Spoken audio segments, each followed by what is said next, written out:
Nous disions à la fin de la matinée que le principe de l'enlèvement était déjà bien établi, bien révélé, puisque des hommes comme Enoch, Élie et le Seigneur lui-même ont été enlevés. À l'Église proprement dite, selon le Nouveau Testament, se joindront tous ceux qui auront part à la première résurrection, de quelque période des temps qu'ils soient. Ce sont ceux que l'apôtre Paul appelle les morts en Christ, car la mort en Christ a elle aussi une possibilité rétroactive. Différentes parties de l'Ancien Testament et du Nouveau peuvent le montrer. Daniel au chapitre 12, Daniel chapitre 12, verset 1, nous dit ce que voici: en ce temps-là se lèvera Michaël, le grand chef, le défenseur des enfants de ton peuple, et ce sera une époque de détresse, telle qu'il n'y en a point eu depuis que les nations existent jusqu'à cette époque. En ce temps-là, ceux de ton peuple qui seront trouvés inscrits dans le livre seront sauvés. Plusieurs de ceux qui dorment dans la poussière de la terre se réveilleront, les uns pour la vie éternelle et les autres pour l'opprobre, pour la honte éternelle. Ceux qui auront été intelligents brilleront comme la splendeur du ciel, et ceux qui auront enseigné la justice à la multitude brilleront comme les étoiles, à toujours et à perpétuité. Voilà déjà ce que nous disait le livre de Daniel. Quant au livre des Hébreux, il nous montre bien que l'enlèvement de l'Église, ce n'est pas seulement l'Église du Nouveau Testament. Voyons Hébreux chapitre 11 et nous lisons au verset 39. Tous ceux-là, c'est-à-dire la nuée de témoins, tous ceux-là, à la foi desquels il a été rendu témoignage, n'ont pas obtenu ce qui leur était promis, Dieu ayant en vue quelque chose de meilleur pour nous, afin qu'ils ne parvinssent pas sans nous à la perfection. Nous allons tous, nous l'avons dit, à la perfection, mais eux aussi. Seulement, Dieu ne voulait pas qu'ils nous devancent, bien que nous venons après eux.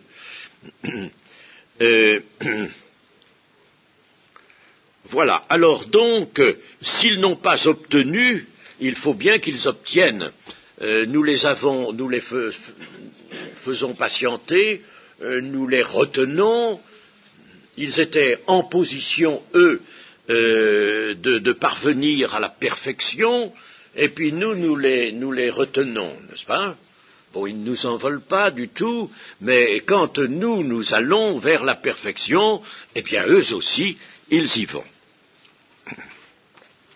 Les nuées de témoins, donc, la nuée de témoins ne doit pas parvenir sans l'Église à la perfection. Mais quand l'Église quitte la terre, ces témoins n'ont plus à se trouver maintenus en attente, et ils partent eux aussi. Les membres du corps de Christ présents sur la terre, les vivants, comme dit l'apôtre Paul, seront changés en un clin d'œil. Ah, l'histoire du clin d'œil. Voilà encore quelque chose qui est vu de travers. Pache nous dit que le rassemblement des élus se fait en un clin d'œil. Je ne sais pas où l'a vu ça, mais ce n'est pas le rassemblement. Le rassemblement peut demander s'inscrire dans le déroulement du temps, il se fait sur la terre. Et il peut demander un certain temps, ça peut être bref, mais ça peut demander quand même du temps. Et pas ça qui se fait en un clin d'œil. Ce qui se fait en un clin d'œil, c'est le changement, pour ceux qui sont vivants, le changement de corps, le changement de nature. C'est ça, nous allons le voir en somme dans le texte, 1 Corinthiens chapitre 15, 1 Corinthiens chapitre 15 et verset 50.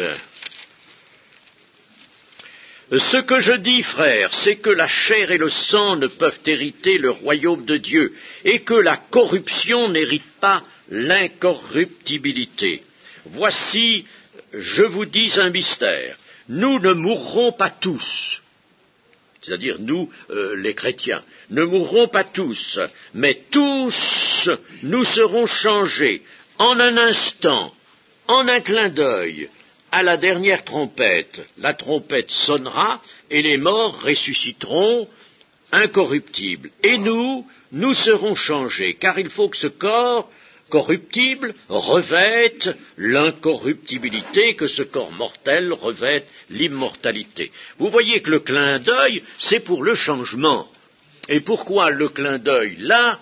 Eh bien, c'est parce que ce changement, une sorte de transmutation, si vous voulez, ce changement est un acte créateur, et les actes créateurs sont intemporels.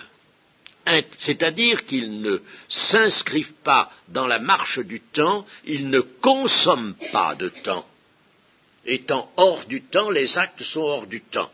C'est pourquoi, d'ailleurs, dans la création, telle que la Genèse nous la montre, nous voyons, il y eut un soir, il y eut un matin. En somme, la semaine de la création se trouve divisée en jours. Les uns ont voulu que ce soit de longues époques, mais il y eut un soir, il y eut un matin. Ce sont des jours que Dieu met en place déjà des jours. Mais au cours d'un jour va se produire un acte créateur. Par exemple, que la lumière soit, la lumière fut. Mais Dieu n'a pas besoin de temps, n'a pas besoin d'une longue époque pour ça. Pas du tout, parce que cet acte créateur est un acte intemporel, et tous les autres actes sont de même intemporels. Un acte de Dieu, un acte créateur de Dieu est un acte qui ne consomme pas de temps. Alors, le soir et le matin, c'est en somme un compartimentage de jours qui isole les actes créateurs les uns des autres. Parce que si on les avait mis tous ensemble sans intercaler un soir et un matin, eh bien il y aurait la lumière, la séparation des eaux, l'apparition les luminaires, les animaux, l'homme, etc. Tout ça aurait fait bloc. Et il fallait que ces actes soient montrés, séparés. Ils ont été séparés, Dieu les a séparés, mais cela nous est exposé par ce moyen du soir et du matin. C'est tout simplement ça. Mais les actes créateurs sont intemporels. Par conséquent, le clin d'œil nous dit tout simplement que le changement de corps, pour ceux qui seront présents sur la terre au moment de l'enlèvement, ce changement ne nécessitera absolument pas de temps. Mais le rassemblement, lui, c'est pas un acte créateur, ça, n'est-ce pas? Alors le rassemblement demandera le temps qu'il faudra, n'est-ce pas? Nous avons vu que les anges moissonneurs se glisseront. Un jour, je racontais, enfin c'était dans les débuts de Père Guillot, ça, racontais ma petite histoire qui n'a pas plu à beaucoup de personnes. Je disais, vous savez, je vais la reprendre, ma petite histoire, parce que j'y tiens. Je disais, n'est-ce pas, un jour, là, dans notre ville, des ombres se glisseront, il sera, mettons, 10 heures du soir. Des ombres se glissent dans les rues. Personne ne prend garde à cela, pas même les passants. Des ombres sont là, ce sont les anges envoyés par le Seigneur. Le Seigneur, il est en haut dans les airs, il envoie ses anges. Et ces anges rassemblent les élus. Les élus, ils sont dans leur maison, ils les rassemblent. Et naturellement, les anges ont reçu des instructions du Seigneur. Alors moi, j'inventais quelque chose pour exprimer mon idée. Et je disais, les anges ont reçu pour instruction de leur Seigneur d'appeler, naturellement, les chrétiens, les membres de l'Église qui sont prêts, qui l'attendent, pas les autres, ceux-là seulement. Et alors, je disais, le Seigneur aura donné pour consigne aux anges, si vous voyez de mes enfants qui sont dans un bon fauteuil, en train de voir un film à la télévision, ne les dérangez surtout pas, ne les dérangez pas, laissez-les, n'est-ce pas? Alors ça déplut souverainement. Je ne sais pas si ça vous déplaît, mais, chers amis, je voulais montrer par là qu'il fallait être prêt, que l'ange ne va pas rentrer, sonner à la porte, et puis, d'ailleurs, il peut très bien rentrer sans sonner, et puis alors dire, dis donc, toi, allez, sors un peu de ton fauteuil, parce que c'est le moment de partir. Non, il faudra être prêt, être prêt. Et si l'on est appâté, tenu par si on se régale des choses du monde, on n'est pas prêt. Voilà surtout ce que je voulais exprimer. Si on se régale des choses, si on est dans le régal des choses du monde, n'est-ce pas? J'apprends qu'il y a des chrétiens qui vont, par exemple, dans des soirées où il y a des chanteurs modernes. Je sais même que la place leur coûte 140 francs. Hein? Oui, bon, il y en a qui y vont. J'ai appris cette chose malheureuse, n'est-ce pas? Des chanteurs à la mode. Ça leur donne le goût de la chanson à la mode. Mais oui, il y a des gens qui vont dans ces concerts-là, n'est-ce pas? Bon, eh bien, quand ils sont dans le concert-là, moi je ne prends pas de décision, mais je dis, j'ai peur pour eux que les anges ne viennent pas les chercher dans le zénith, n'est-ce pas, dans le concert où ils sont en train de se régaler. Le régaler, c'est le mot que j'ai ici dans ma serviette pour le festival de Hollande, n'est-ce pas? Il y a des artistes qui sont présentés, des artistes chrétiens, hein, à les écouter, à les entendre, on se régale, il paraît, on se régale. Hein. Alors, moi je ne vois pas qu'on puisse être chrétien quand on se régale des choses du monde. N'est-ce pas? Je ne vois pas ça du tout, ça c'est une hérésie. Bon, alors donc, les membres du corps de Christ présents sur la terre, les vivants, l'apôtre Paul dit que les morts en Christ ressusciteront afin d'être enlevés, de participer à l'enlèvement. Si ce sont les morts en Christ, il faut que ce soit aussi les vivants en Christ, ceux qui vivent en Christ. Or, chers amis, vivre en Christ, c'est pas n'importe quoi. Vivre en Christ, je ne peux pas en faire l'étude maintenant, mais c'est vivre dans une communion réelle, profonde et continuelle avec le Seigneur Jésus. C'est ça, vivre en Christ. Alors ce sont ceux-là qui seront enlevés. Ceux qui ont un pied dans le monde, un pied dans l'Église, comme on dit quelquefois, moi je ne prends pas de décision à leur égard, mais je dis... Alors là, point d'interrogation, je ne sais pas. Ceux qui sont prêts quittent le corps tiré de la terre pour revêtir le corps céleste qui ne peut plus, lui, mourir. Le moment de l'enlèvement des croyants sépare deux destinées absolument opposées. Il y a deux destinées, il n'y en a pas trois, il n'y en a que deux. Deux destinées. Jusque-là, les croyants et les rebelles, c'est-à-dire toute la partie païenne, si vous voulez, de la terre, les rebelles partagent l'existence de la terre et sont exposés aux mêmes dangers. Toutefois, les croyants ont la protection de Dieu que n'ont pas les autres. Mais malgré tout, n'est-ce pas, nous sommes sur le même bateau, sur le même vaisseau. Notre Terre est un vaisseau qui évolue dans le cosmos. Bon, nous savons bien qu'il a une trajectoire, mais enfin, il évolue là dans le vide, n'est-ce pas? Eh bien, nous sommes emportés, comme l'apôtre Paul, lorsqu'il naviguait dans l'intention de se rendre à Rome, et était avec tous les autres passagers dans le bateau qui faisait naufrage. Il était emporté lui aussi dans le naufrage. Seulement Dieu a voulu naturellement le sauver, lui et les autres. Et c'est lui d'ailleurs qui a permis à tous les hommes qui étaient sur le bateau d'être sauvés. Mais l'enlèvement met fin à cette cohabitation.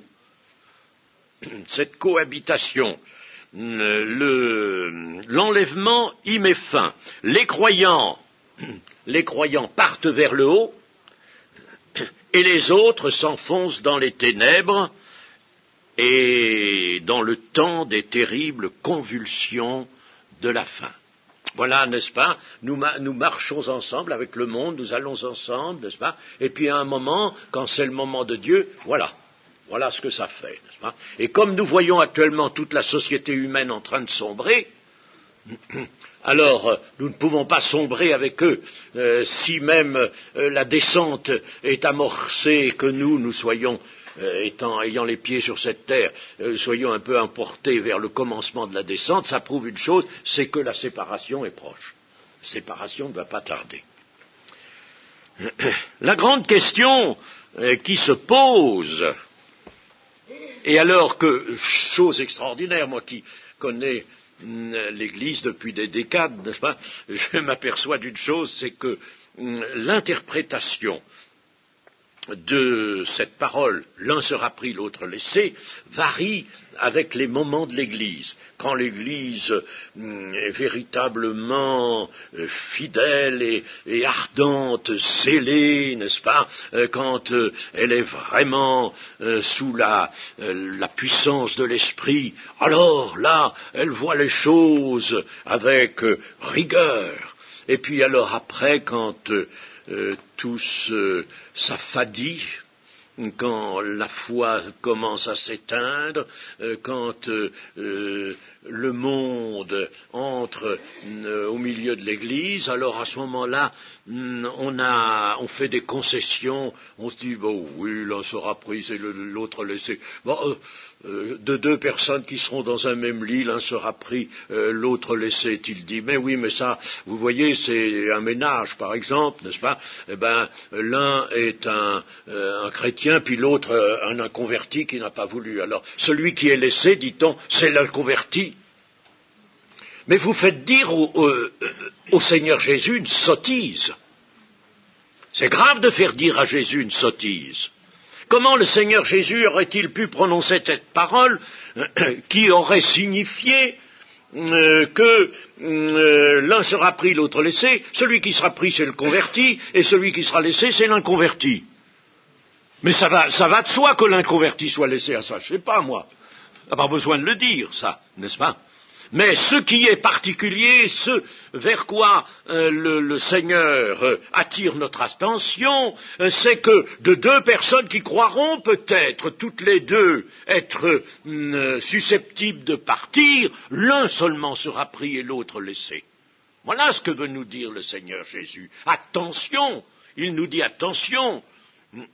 De deux personnes qui moudront ensemble, qui travailleront ensemble, de deux hommes qui seront ensemble dans les champs pour travailler, deux amis, deux frères, le père et le fils peut-être, ils sont là, eh bien, l'un sera pris, l'autre laissé. Pourtant, tous les deux, ils vont peut-être le dimanche à l'assemblée. Alors, c'est ça que le Seigneur ne fait pas la catégorie converti ou inconverti, là. Il ne fait pas de catégorie. Il dit de deux personnes. Là, ce sera un coup près. Il n'y aura plus à discuter, il n'y aura plus à prier, il n'y aura plus à implorer, il n'y aura plus rien à faire. Hein. C'est exactement comme l'entrée dans la salle des noces, dans la parabole des vierges. Alors les autres vierges, oui je dis bien, celles qui sont allées, ont couru dans les rues pour trouver de l'huile au dernier moment, elles viennent à la porte, Seigneur, ouvre-nous, ouvre-nous. Allez, je ne vous connais pas. Je ne vous connais pas. Ça, c'est quelque chose de terrible. Mais c'est fait. À ce moment-là, le jugement est rendu, le triage est fait, et on ne peut plus y revenir. Maintenant, nous pouvons revenir. Maintenant encore. Tant que les anges ne sont pas là pour moissonner.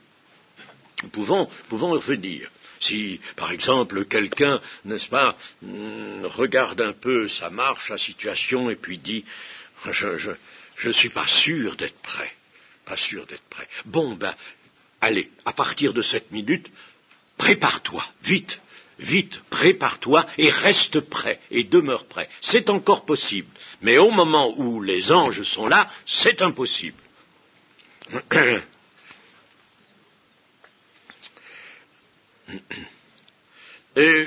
Nous pourrions demander, par exemple, ce que signifie la parabole de l'ivraie et de la bonne semence de Matthieu 13. De Matthieu 13. 13, c'est le chapitre des paraboles sur le royaume des cieux. Alors, je prendrai au verset 24. Il leur proposa une autre parabole et il leur dit, le royaume des cieux est semblable à un homme qui a semé une bonne semence dans son champ. Mais pendant que les gens dormaient, son ennemi vint, sema de l'ivraie parmi le blé et s'en alla. Lorsque l'herbe eut poussé et donné du fruit, l'ivraie parut aussi. Les serviteurs du maître de la maison vinrent et lui dirent, Seigneur, n'as-tu pas semé une bonne semence dans ton champ? D'où vient donc qu'il y a de l'ivraie? Et il leur répondit, c'est un ennemi qui a fait cela. Et les serviteurs lui dirent, veux-tu que nous allions l'arracher? Non, dit-il, de peur qu'en arrachant l'ivraie, vous ne déraciniez en même temps le blé. Laissez croître ensemble l'un et l'autre jusqu'à la moisson. Et à l'époque de la moisson, je dirai au moissonneur, arrachez d'abord l'ivraie et liez-la en gerbe pour la brûler, mais amassez le blé dans mon grenier. Et au verset 36, nous lisons, verset 36, alors il renvoya la foule et entra dans la maison. Ses disciples s'approchèrent de lui et lui dirent, explique-nous la parabole de l'ivraie du champ. Il répondit, celui qui sème la bonne semence, c'est le Fils de l'homme. Le champ, c'est le monde. La bonne semence, ce sont les fils du royaume. L'ivraie, ce sont les fils du malin. L'ennemi qui l'a semé, c'est le diable. La moisson, c'est la fin du monde. Les moissonneurs, ce sont les anges. Or, comme on arrache l'ivraie et qu'on la jette au feu, il en sera de même à la fin du monde. Le Fils de l'homme enverra ses anges, qui arracheront de son royaume tous les scandales et ceux qui commettent l'iniquité. Tous les scandales, c'est-à-dire ceux qui sont à ce moment en scandale. Et ils les jetteront dans la fournaise ardente où il y aura des pleurs et des grincements de dents. Alors les justes resplendiront comme le soleil dans le royaume de leur Père. Que celui qui a des oreilles pour entendre, entende. Le Seigneur ne veut pas que l'on sépare le froment et l'ivraie avant le temps, avant la moisson. Ce serait exercer un jugement qui n'appartient qu'à Dieu. Nous n'avons pas sur la terre, nous, hommes, ou ceux qui ont charge de ministère, n'ont pas le pouvoir de juger, n'avons pas de jugement à prononcer, attention. Et quelquefois on pose des questions, mais croyez-vous que telle catégorie de gens seront sauvés ou telle autre, etc. Moi, je ne peux pas répondre à de telles questions, c'est un jugement. On ne peut pas se prononcer de jugement. Alors, par force et par persécution, des âmes pieuses et fidèles ont été quelquefois dans l'Église arrachées ou exclues. Oui, des âmes pieuses, fidèles, le blé a été arraché de l'Église et l'on a ainsi désobéi au Maître. Il y a des gens qui ont été mis à la porte de l'Église. Il n'y a qu'à voir les ouvrages de Finet pour voir que même dans le milieu de l'Église, celui qui vit saintement, pieusement, est quelquefois persécuté par son propre milieu. Propre milieu. Alors on a désobéi, là aussi on a arraché du blé avant le temps. Voyez-vous? Donc par conséquent, c'est pas à nous de prononcer ce jugement, c'est pas à nous de faire ce travail, c'est les anges qui vont le faire. Laissez croître ensemble l'un et l'autre jusqu'à la moisson. Et puis, bien sûr, ce que ne peut pas montrer la parabole de l'ivraie et du blé, c'est qu'il est tout à fait possible, tant que la moisson n'est pas là, que l'ivraie se change en blé. Là, c'est l'intervention de la puissance de Dieu. Alors, les passages de Matthieu, c'est-à-dire celui que je vais vous lire, il enverra ses anges avec la trompette retentissante, ils rassembleront ses élus des quatre vents, depuis une extrémité des cieux jusqu'à l'autre. Vous voyez, la moisson, oui, s'étendra sur toute la terre, les anges seront partout, partout. Alors, ces passages nous indiquent que les anges moissonneurs rassembleront les élus de Dieu au son de la trompette retentissante sur l'ensemble de la terre. Ce sera ou le soir, ou au milieu de la nuit, ou au chant du coq, a dit le Seigneur, ou le matin. Ce sera évidemment, ça ne peut pas être à la même heure partout sur la terre, n'est-ce pas? Puisque la terre est ronde. Deuxièmement, ensuite, un triage aura lieu, l'un où l'une sera prise, l'autre laissée. Ce triage ne tiendra aucun compte des liens de ce monde. Jésus nous a montré cela, n'est-ce pas? Aucun compte des liens de ce monde. C'est l'absolu de la décision divine qui tranchera entre ceux qui partiront et ceux qui resteront. J'ai parlé de la petite brochure, il y a un frère qui l'a lu tout à l'heure, l'un sera pris, l'autre laissé, la petite brochure d'Anto Marquis. Moi, je trouve que cette petite brochure a son utilité parce qu'elle fait réfléchir sur la question. Vous n'avez pas lu ça? Si? Ah oui, mais notre sœur de Suisse, il n'y en a plus, on ne la trouve plus, c'est ça qui est malheureux. Ça serait intéressant. On ne veut plus entendre parler de ça. Vous voyez comme l'Église a changé, n'est-ce pas? On ne veut plus entendre parler de ça. C'est plus bon. Alors, si ça n'est plus bon, c'est que la parole du Seigneur non plus n'est plus prise en considération. Mais moi, je trouve que c'est excellent.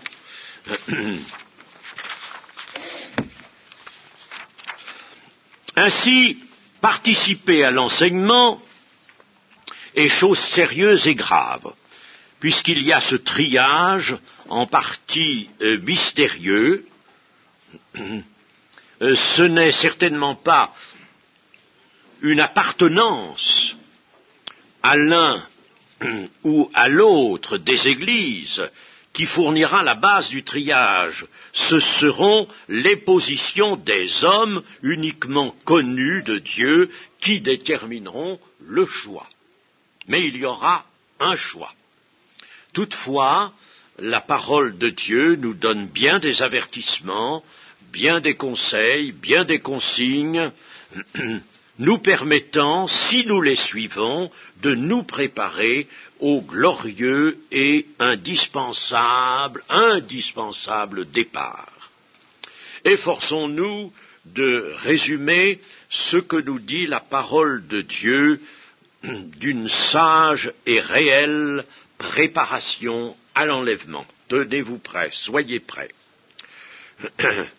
Je rappelle les textes, vous aussi, tenez-vous prêts, car le Fils de l'homme viendra à l'heure où vous n'y penserez pas, dans Matthieu 24, et dans Luc 12, 40. Matthieu 24, 44 et Luc 12, 40. Celle qui était prête, nous dit la parabole des vierges, celles qui étaient prêtes entrèrent avec lui dans la salle des noces, et la porte fut fermée. Matthieu 25, 10. Sans hésitation, nous pouvons dire que être prêt apparaît comme la condition indispensable pour entrer dans le royaume des cieux. C'est l'intention que nous avions donnée à notre séminaire, l'entrée dans le royaume des cieux, qui est figurée dans la parabole par la salle des noces. Aux vierges qui n'étaient pas prêtes, l'époux dit « En vérité, je ne vous connais pas ». Mais c'est quelque chose d'effrayant, de terrible, ça. Je ne vous connais pas. Ça veut dire je n'ai jamais eu de communion avec vous. Connaître, c'est ça, ça ne veut pas dire je ne savais pas que vous existiez, mais ça veut dire, n'est-ce pas, je n'ai jamais eu de communion avec vous. Nous n'avons jamais eu ensemble cette relation indispensable. Alors, c'est pourquoi ces vierges folles n'avaient pas de réserve d'huile. Vous savez que la différence entre les vierges folles et les sages, c'est que les sages avaient un petit vase dans lequel il y avait une réserve d'huile, tandis que les folles, elles, qui n'ont pas réfléchi, et puis qui se sont dit, bon, l'époux revient à 18 heures. Bon, prenons notre lampe, le réservoir est suffisant pour arriver jusqu'à 18 heures, on n'a pas besoin de s'inquiéter, n'est-ce pas? Bon, elles sont imprévoyantes. Et alors, les sages, elles ont vu les choses autrement.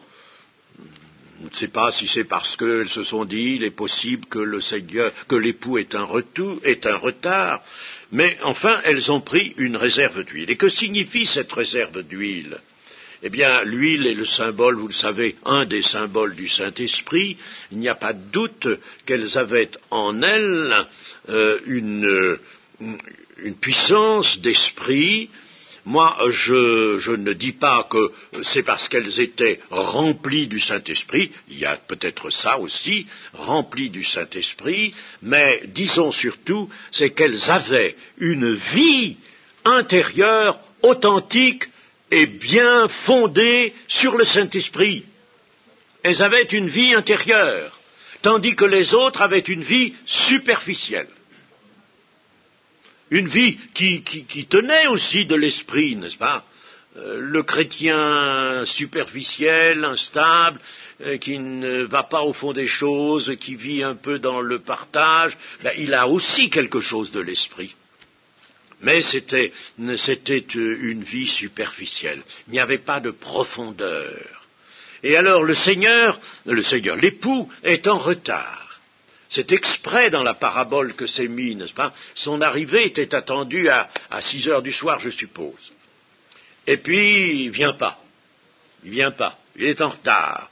Alors, on s'endort, il arrive au milieu de la nuit, à minuit. Et à ce moment-là, d'un seul coup, on crie, voici l'époux. Ah, il faut se réveiller, puis vite aller. Mais les sages, elles ont de l'huile en réserve. C'est-à-dire qu'à ce moment-là, leur vie intérieure peut reprendre feu, même si elle s'était peut-être un peu ralentie, mais il y avait en eux de la profondeur, il y avait en eux une réserve de l'esprit. Et alors, leur vie a vite fait de briller à nouveau, tandis que les autres, non, l'esprit, elles n'en ont pas. Au moment où précisément, il faudrait le manifester. Alors, c'est quelque chose de tout à fait tragique, ça. Seigneur, ouvre-nous, disent les folles quand elles reviennent de la ville où elles ont cherché de l'huile. Ouvre-nous, mais il répondit, je vous le dis en vérité, je ne vous connais pas. Elles arrivent là, n'est-ce pas, elles voient la porte fermée, elles ont beau taper à la porte, c'est nous, nous sommes aussi des vierges, nous étions là tout à l'heure, c'est nous, je ne vous connais pas, la porte ne s'ouvre pas, la porte est fermée. Là, on l'a dit souvent, n'est-ce pas, la porte se ferme. L'un sera pris, l'autre laissé, c'est une équivalence. Alors, ce que nous pouvons dire de la préparation à l'enlèvement, c'est que dans cette parabole, le Seigneur a prononcé 2 paraboles, nous allons parler de l'autre ensuite, mais cette parabole nous montre l'état de cœur dans lequel il faut être trouvé pour être enlevé, pour entrer dans la salle. L'état de cœur. Il faut être dans un état de cœur qui est dû à l'esprit, à une forte imprégnation de l'esprit. Et puis, il y a l'autre parabole, c'est-à-dire la parabole des talents. Je prends Matthieu. Alors, dans cette parabole, vous la connaissez, je ne vais pas la relire. Nous voyons un homme qui part pour un voyage, et cet homme figure le Seigneur Jésus-Christ. Alors il donne 5 talents à l'un, 2 à l'autre et 1 au 3e serviteur. Bon, on n'en prend que 3 pour simplifier les choses, n'est-ce pas? La parabole doit être simple et claire, à chacun selon sa capacité. Ce que donne le Seigneur, c'est ce qui lui appartient, c'est sa richesse, c'est-à-dire, en somme, c'est le fruit de la rédemption. Le fruit de la rédemption et la capacité de pouvoir témoigner, apporter à d'autres le fruit de la rédemption, proposer à d'autres le fruit de la rédemption. C'est ça, parce que ce que les serviteurs ont à faire, c'est de faire valoir. Ça n'est pas dans la parabole des talents, mais c'est précisé dans la parabole des mines, dans l'évangile de Luc. Faites valoir jusqu'à ce que j'arrive. Faites-le valoir. Il faut faire valoir la richesse du Seigneur, faire valoir ce qu'il nous a donné. Alors certains ont une somme importante, d'autres un peu moins, et puis le 3e, il a la partie congrue, mais enfin il a quand même quelque chose. Et ce quelque chose, il aurait dû le faire valoir. Alors le Seigneur revient longtemps après, le maître de ses serviteurs revient, ce qui montre bien que le Seigneur n'a jamais dit qu'il reviendrait tout aussitôt. Jamais caché qu'il y aurait un temps. Le discours eschatologique nous montre une profondeur de temps. Il y aura des guerres, des bruits de guerre, un royaume s'élèvera contre un royaume, une nation contre une nation, et ce ne sera pas encore la fin. Vous voyez, par conséquent, le Seigneur a bien montré que des temps importants, des siècles, allaient s'écouler. Hein. Longtemps après, le maître de ses serviteurs revient et leur fit rendre compte. Ah, il faut qu'ils rendent compte, comme nous aurons vraiment à rendre compte. Alors, le premier qui a reçu 5 talents s'approche, il présente cela au Seigneur, et son maître lui dit, c'est bien, bon et fidèle serviteur, tu as été fidèle en peu de choses. Ce sera la même parole pour celui qui a eu 2 talents et qui en rapporte 2. Cela va bien, bon et fidèle serviteur, tu as été fidèle en peu de choses. Alors je ne sais pas si à ce moment-là, on n'aura pas un petit peu la bouche ouverte, d'étonnement, et presque disposé à dire au Seigneur, mais Seigneur, j'ai travaillé tant que j'ai pu, J'ai fait beaucoup de choses. Tu me dis que j'ai fait peu de choses. Mais j'ai fait beaucoup de choses. Je suis allé en Chine. Je suis allé dans telle terre de mission.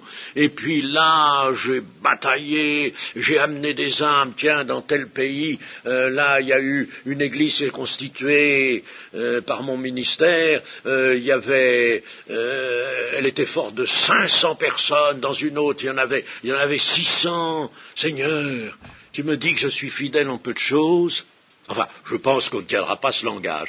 Mais c'est pour amener la juste interprétation de cette parole du Seigneur. Pourquoi cette parole du Seigneur, tu as été fidèle en peu de choses? Mais tout simplement pour ceci, même si le travail du témoin ou de celui qui avait un ministère, même si ce travail a été très conséquent, bon, mais le Seigneur prononcera toujours cette même parole. Ce qui montre que ce que veut dire le Seigneur, c'est ceci. Je t'ai demandé de faire valoir le dépôt que je t'avais donné. J'avais fait en toi un dépôt et je t'ai demandé de le faire valoir. Tu l'as fait valoir, c'est bien. Ce que je note, c'est ta fidélité. Et je t'ai donné ce dépôt pour voir ce que serait ta fidélité pendant le temps où tu serais sur la terre. Ce qui m'importe, c'est cela, ta fidélité. C'est ta fidélité. C'est tout ce que je veux savoir. C'est tout ce que je demande. Tu as été fidèle en peu de choses. En peu de choses, tu dis que tu as sauvé des centaines et des centaines d'âmes. Non, tu ne les as pas sauvées. Tu as été fidèle. C'est l'Esprit Saint, c'est mon esprit qui les a sauvés, pas toi. C'est pas toi. C'est pas toi. S'il y avait une église constituée, elle était là. C'était parce que le Saint-Esprit était à l'œuvre dans cette église. C'est pas toi. Si tu avais été tout seul, tu aurais fait des dégâts. C'est pas toi. Mais ce que j'ai à noter, c'est que tu as été fidèle. Chers amis, c'est ça que le Seigneur nous demande. Parce que le travail de tout sens, c'est lui qui le fait. C'est lui qui fait le travail. Et la preuve, c'est que nous voyons actuellement le Saint-Esprit plutôt dans un éloignement de la terre. Et bientôt, il s'éloignera tout à fait. Et alors, à ce moment-là, personne ne pourra travailler. On ne peut pas travailler sans le Saint-Esprit.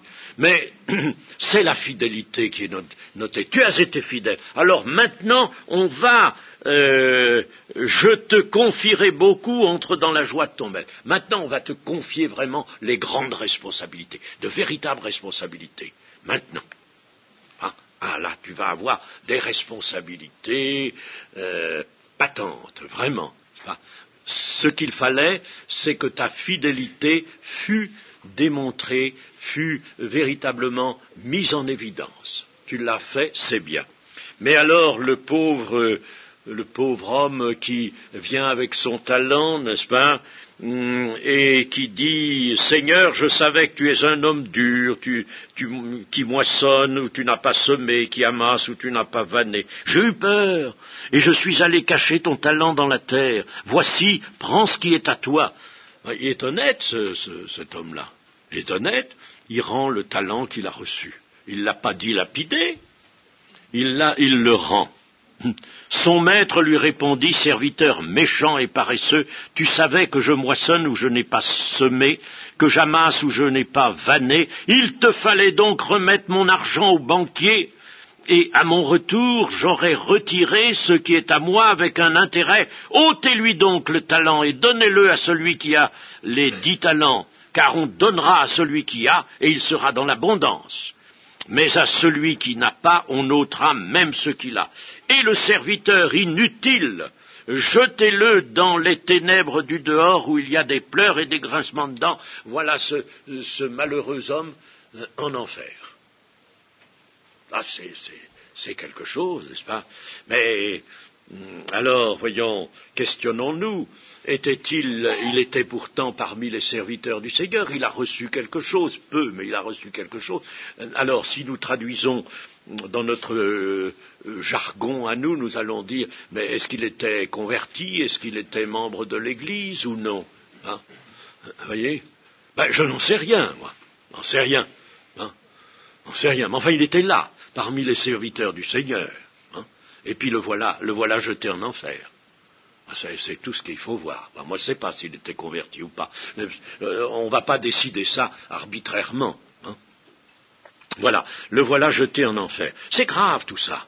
Alors, cette parabole, la parabole, nous avons dit, des vierges, nous montrait l'état dernier au moment du retour. L'état dans lequel il faut que nous soyons trouvés au moment du retour. Et ça, cette parabole des talents nous montre ce qui doit apparaître tout au long de notre vie chrétienne.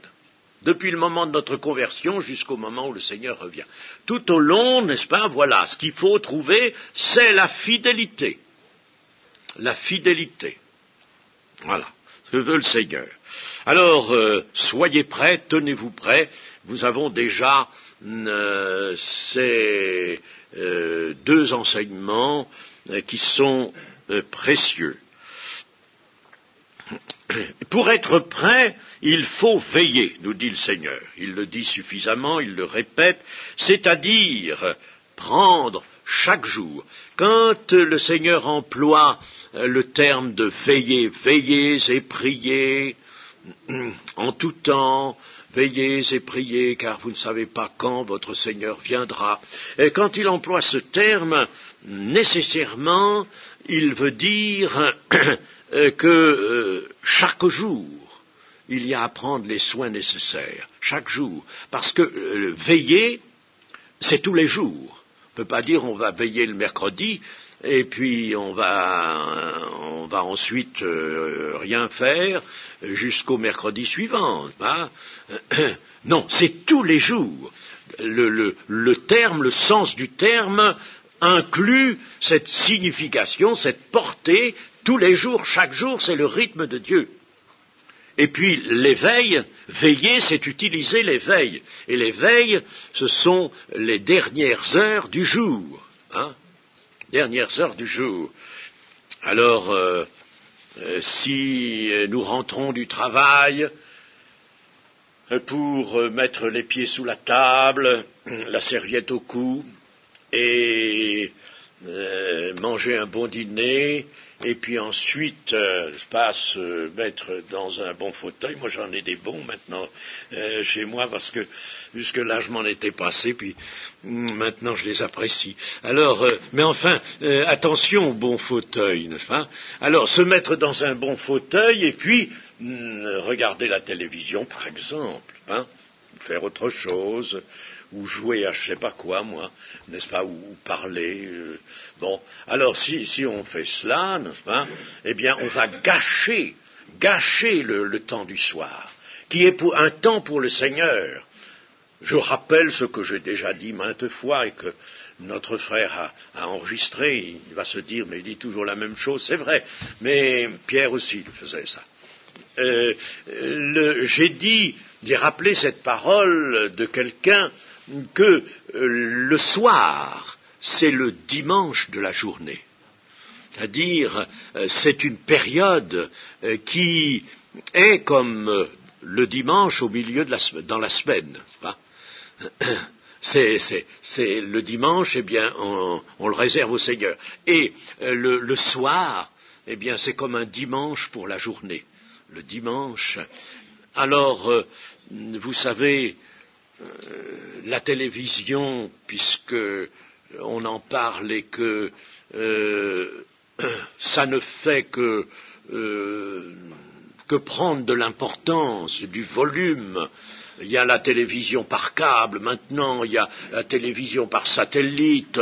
On me dit qu'en Amérique, maintenant, en moyenne, la plupart des Américains sont 5 ou 6 heures devant la télévision par jour. Et vous croyez qu'on peut attendre le Seigneur comme ça? Moi, j'ai regardé un peu la télévision, j'en ai pas, mais j'ai regardé un peu. Figurez-vous que cet hiver, nous étions dans un appartement loué en attendant que notre logement soit prêt à Nîmes, et puis nous étions les locataires d'une dame exquise, extrêmement gentille. Et alors un jour que nous étions partis, elle avait une double clé. Alors nous arrivons dans notre appartement, nous voyons un magnifique poste de télévision. Alors je dis, tiens, le diable est passé par là.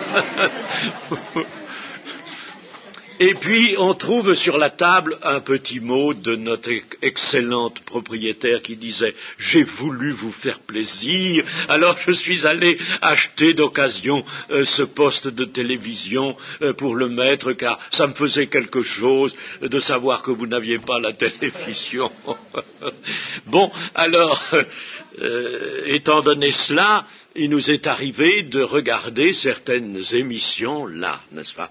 Et cela m'a confirmé, par cette expérience, cela m'a confirmé dans l'idée que c'est excessivement dangereux. Excessivement dangereux. Moi, je ne vous dis pas de jeter vos télévisions aux rats et aux chauves-souris, ça se fera bientôt, ça. Mais de tout sens, n'est-ce pas, il faut réfléchir à ça. Il faut prendre garde à cela. N'est-ce pas? C'est dangereux. C'est dangereux. Bien. Enfin, laissons ce chapitre de la télévision.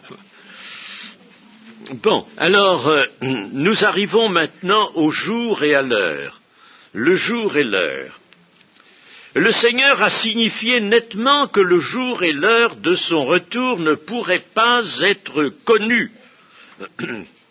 Et l'on comprend très bien la haute raison de Dieu à ce sujet. Le temps de l'Église dure depuis plus de 19 siècles. Or, tout membre de l'Église ne peut veiller et se tenir prêt que pendant sa vie sur la terre. Hein? Pendant sa vie sur la terre. Or, pendant ces 19 siècles et demi, il y en a eu des générations de chrétiens. Lorsque quelqu'un meurt en son corps, il ne peut plus rien ajouter à sa préparation. C'est fini. Il ne peut plus rien ajouter, et en quelque sorte, pour lui, sa mort équivaut au retour du Seigneur. Je ne veux pas dire qu'il faut se contenter de cette explication-là, n'est-ce pas, pour dire, eh bien, le retour du Seigneur, c'est ça, n'est-ce pas? Non. Mais pour lui, ça équivaut au retour du Seigneur. Parce que là, il ne peut plus rien faire, il va attendre, il va être de ses âmes sous l'autel, ou de ces esprits des justes qui attendent le moment de la résurrection, il ne peut plus rien faire. N'est-ce pas? Tout est joué, si je puis dire, pour lui, n'est-ce pas? Par conséquent, veiller et prier n'a pu le faire qu'en son temps. C'est pour ça qu'il fallait que tout au long des siècles et années du christianisme, de l'Église, il y ait cette consigne que chacun l'ait pour soi-même et puisse l'observer en son temps.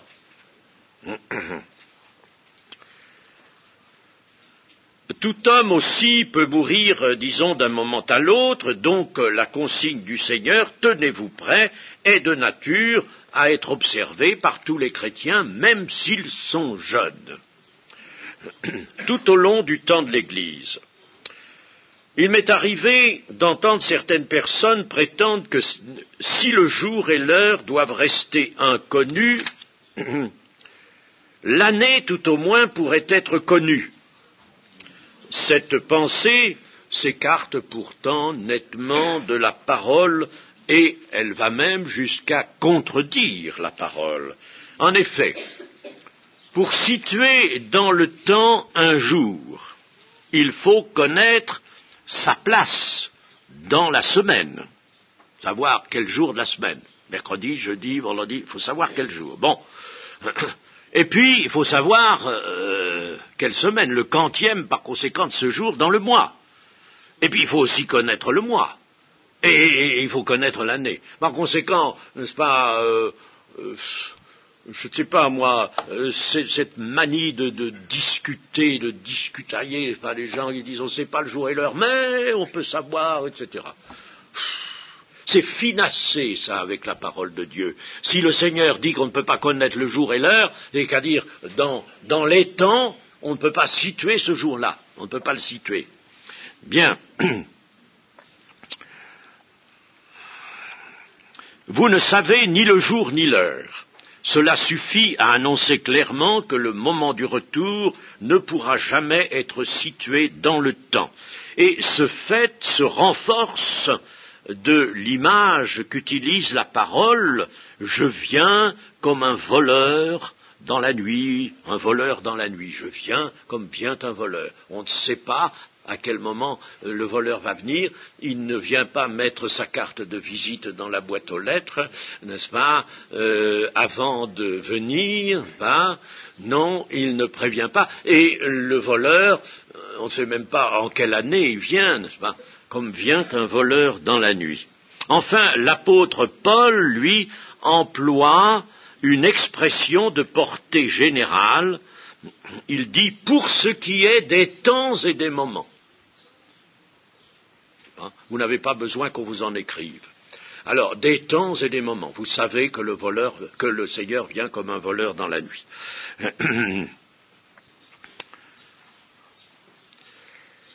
Cela est dans 1 Thessaloniciens, chapitre 5, versets 1 et 2. Seule l'approche du jour, l'approche de ce jour peut faire l'objet d'un discernement. En effet, Jésus nous a dit « Quand vous verrez ces choses arriver, sachez que le royaume de Dieu est proche. » Dans Luc 11, 31. Et puis dans Matthieu 24, 33, « Quand vous verrez toutes ces choses, sachez que le Fils de l'homme est proche, à la porte. » Bon, alors là, on sait que c'est imminent, Or, les choses auxquelles il est fait mention dans le discours eschatologique du Seigneur, et notamment l'accroissement de l'iniquité, proclament à coup sûr que le temps du retour du Christ est bien proche aujourd'hui. Nous savons qu'il est proche. Nous aurons l'occasion de revenir tout à l'heure sur les signes. Mais je voudrais aussi vous parler du millénium en tant que semaine sabbatique. Puisque les événements nous montrent que la parousie est maintenant proche, ça c'est certain, qu'elle est proche, nous sommes à 19 siècles et demi, disons-nous, du commencement de l'Église environ, n'est-ce pas? Bien, il y aura bientôt, par conséquent, 20 siècles, c'est-à-dire 2 milléniums. Bon, alors, ne faut-il pas accorder un certain crédit à la division du temps en période de 7 ou semaines? Cette division est en effet bien caractérisée dans l'Ancien Testament. D'abord, le sabbat, le 7e jour, la semaine proprement dite, de 7 jours, la semaine est de 7 jours. Puis la Pentecôte israélite, 7 semaines après la Pâque de l'Éternel. 7 semaines. Donc là, il y a une période de 7 fois 7, 49 jours, et c'est le 50e jour que a lieu la Pentecôte. Il y a la fête des expiations, qui durait 7 jours au 7e mois, toujours le 7. Hein. Il y a la semaine des années, qui aboutissait à l'année sabbatique. 49, la 50e année. la semaine des semaines d'année, c'est-à-dire 7 fois 7 années, 49 ans. Lévitique 25, 8, 12, suivi de l'année du jubilé. Oui, j'avais dit tout à l'heure 49 ans, la semaine des années. 7 années, il y avait d'abord 7 années, n'est-ce pas? Puis ensuite 7 fois 7 années. Et il y a la captivité à Babylone qui fut de 70 ans selon la prophétie de Jérémie au chapitre 25.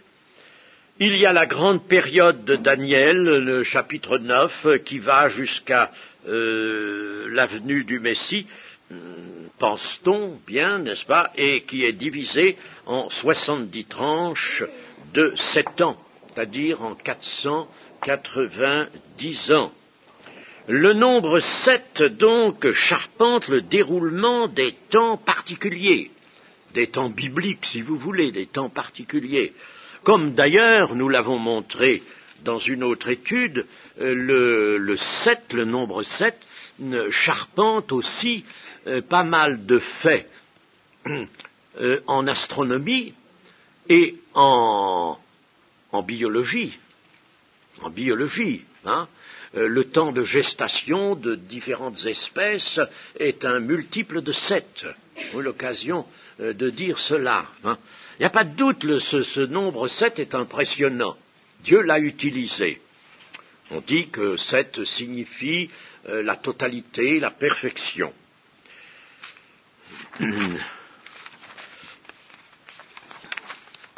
Alors, nous résumons cette question-là.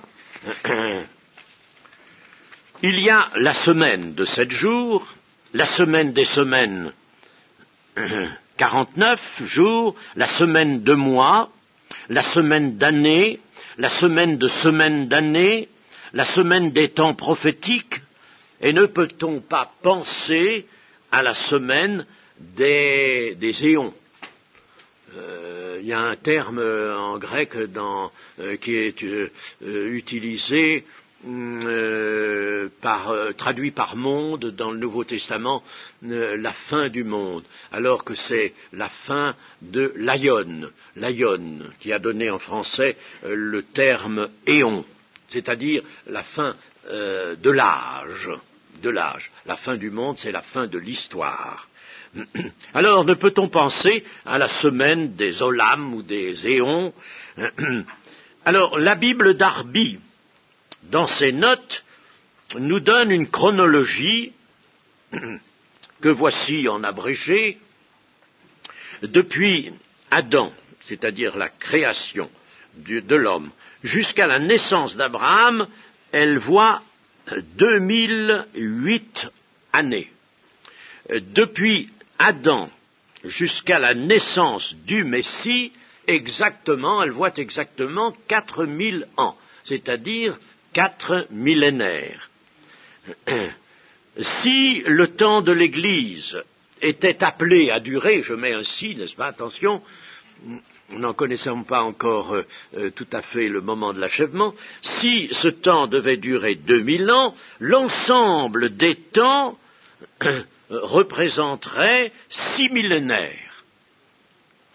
Et le millénium, s'ouvrant ensuite, constituerait le 7e millénaire, le millénaire du repos. Donc en tout, une semaine de 7 millénaires, une semaine d'éon. Et souvent, pour appuyer cela, on rappelle que le Seigneur a dit dans un psaume, et Pierre le reprend, que pour le Seigneur un jour est comme 1000 ans et 1000 ans comme un jour. Bon, j'ai toujours pensé que cela pouvait avoir une signification plus générale, c'est-à-dire nous dire, vous savez, pour le Seigneur, un petit laps de temps, pour lui, est pareil à un grand espace de temps. Voilà, le Seigneur n'a pas ne compte pas pour lui-même, ne compte pas le temps en ce qui le concerne. Bon, enfin, certains disent que 1000 ans et comme un jour. Alors, ils appuient avec ça ce que je viens de vous dire de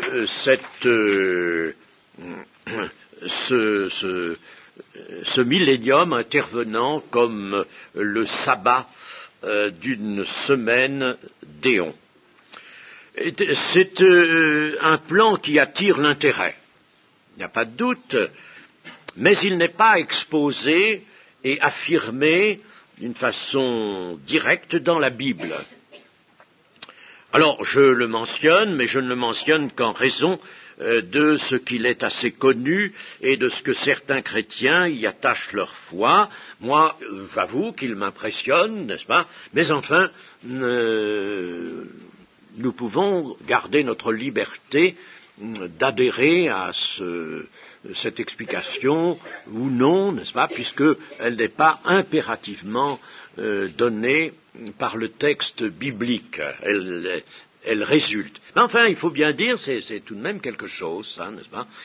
Si nous n'étions pas en vue de la fin, si nous ne voyons pas maintenant tous les signes se cumuler pour nous avertir et nous dire attention, ça peut plus durer, alors peut-être qu'à ce moment-là nous n'en tiendrions pas compte. Mais précisément, alors que nous arrivons bientôt à l'an 2000, ça ne veut pas dire d'ailleurs que la durée de l'Église sera